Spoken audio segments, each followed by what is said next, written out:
Good afternoon to everyone, no? Good afternoon.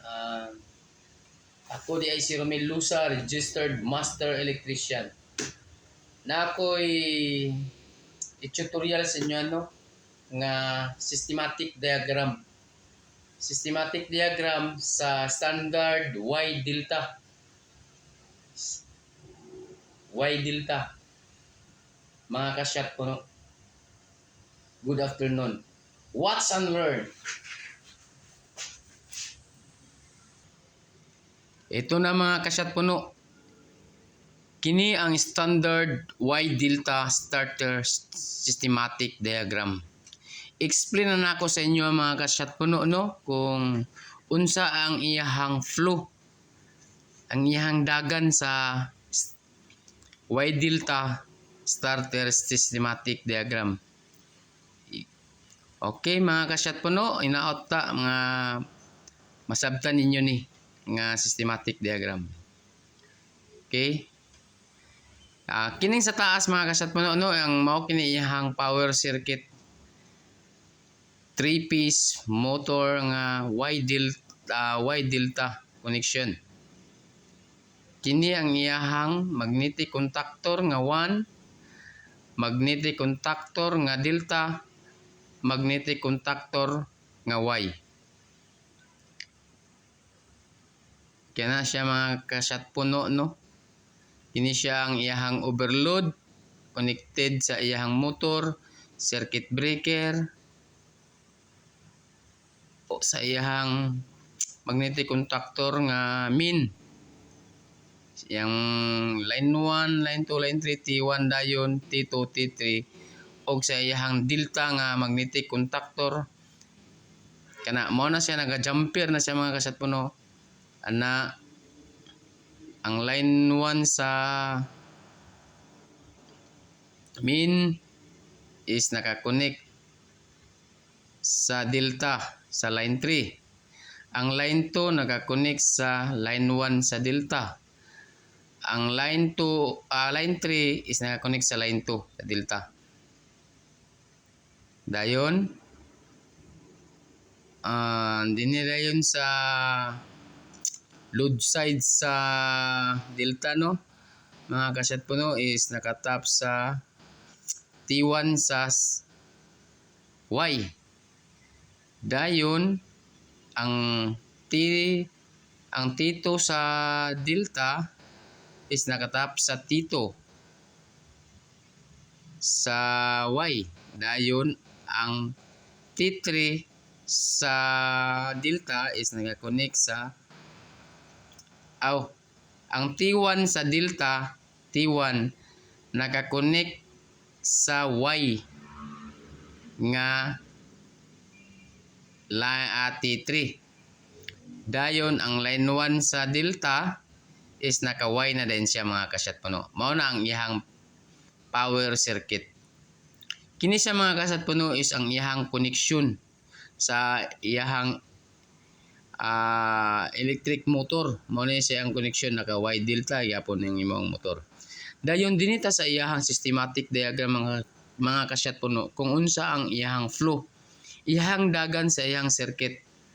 Okay mga kasyat puno, atong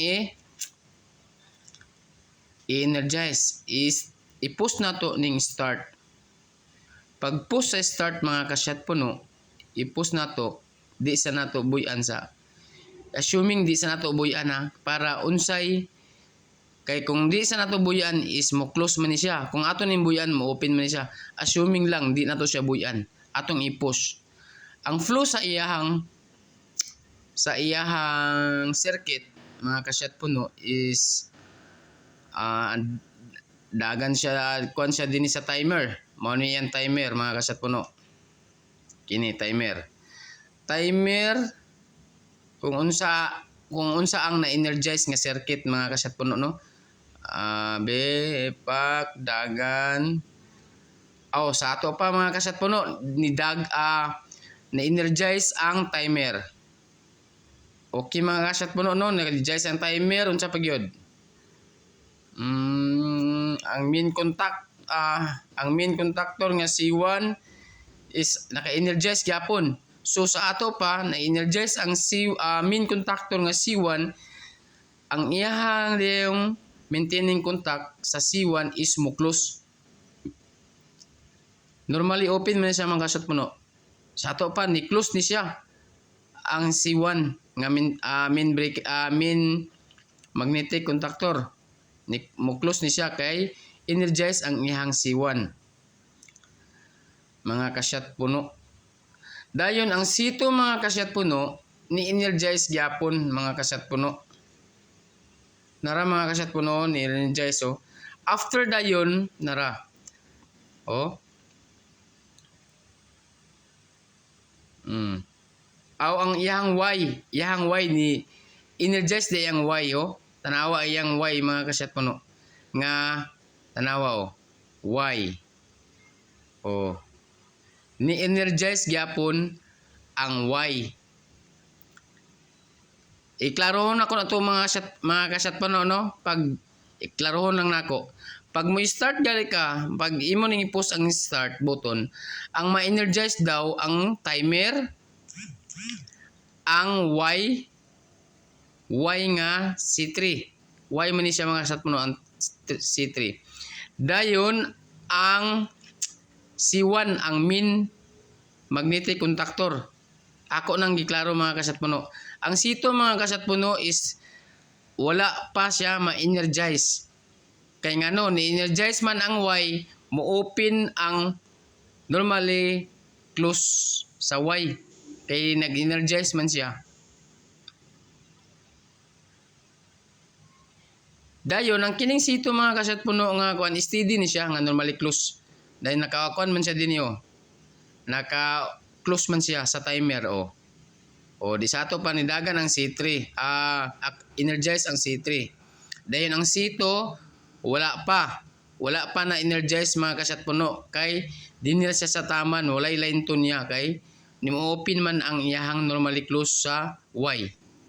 Kay normally close man ni siya. Pag energize ni siya is mo open din ni siya ang C3. Dayon ang C1 energize. Dayon ang red dayon nga to nga pilot indicator mga kasyat puno is nagsiga. Iilaw yan mga kasyat puno. Mga kasyat puno, iilaw yan. Dayon mga kasyat puno is ang kini din ang green color mga kasyat puno. Kini patayan mga kasyat puno kasi itong C1 na normally close, open yan. Open yan. Hindi siya walay moaging nga kuryente, walang dadaanan. Hindi siya maka-flow kasi mo-open yan kasi nag-energize ang ang main contactor C1.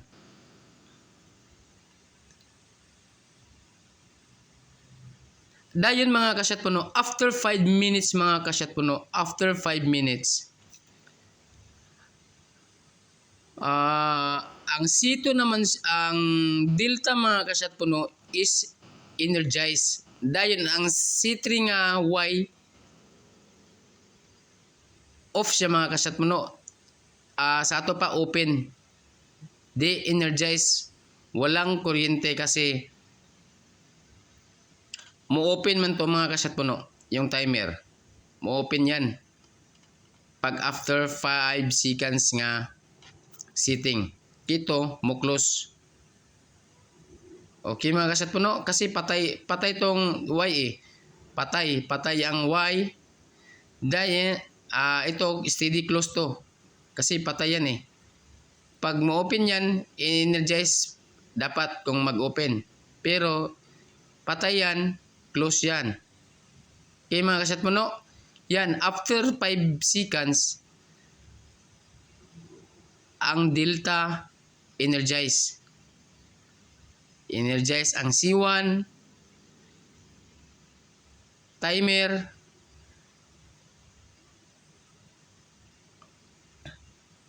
Okay mga kasyat puno.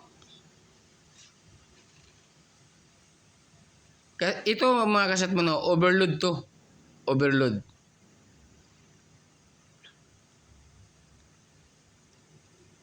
ito is maintaining contact sa main magnetic contactor. Timer normally close. C2 delta magnetic contactor normally close. Y C3 Y na siya. C3 normally close. Delta is C2. C3 normally close. And timer normally open. And magnetic contactor C1 red pilot indicator, green pilot indicator, o main magnetic contactor normally close yan. Okay mga kasatpuno, ang actual ni mga kasatpuno nga hands-on, ikaw na nako mga kasatpuno no, iapas na nako. Kasi wala pa akong materialis Kulang pang materialis nako mga kasatpuno, kulang pa. Hope mga kasatpuno no, masabtan ninyo or dugang knowledge sa inyo dagdag kaalaman mga kasatpuno.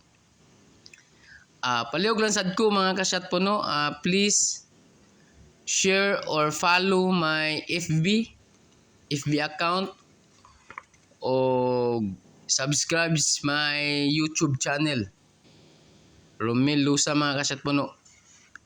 Dagdag kaalaman lang to mga kasatpuno no, dagdag kaalaman. Thank you very much no, thank you and God bless you. Shot puno.